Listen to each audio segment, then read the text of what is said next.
संस्कृति, धर्म, विरासत, कला, राजनीति, नृत्य, स्वाभिमान, देश तथा अपराध और अपराधी। नमस्कार, कर्म सिद्धि समाचार में आपका स्वागत है। वायरल वीडियो जिला कुशीनगर उत्तर प्रदेश का बताया जा रहा है, जहां कांस्टेबल मिथिलेश यादव कमरे पर पहुंचा तो पत्नी अपने प्रेमी के संग मौजूद मिली। पत्नी ने प्रेमी को कमरे में लॉक कर दिया। कांस्टेबल ने ताला तोड़कर उसे बाहर निकालकर पीटा। वायरल वीडियो में दिख रहे 3 युवक पुलिस कांस्टेबल उत्तर प्रदेश ही बताए जा रहे हैं।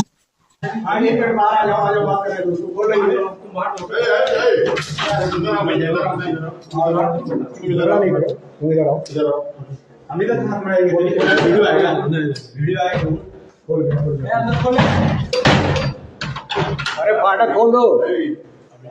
लाइट जलाई।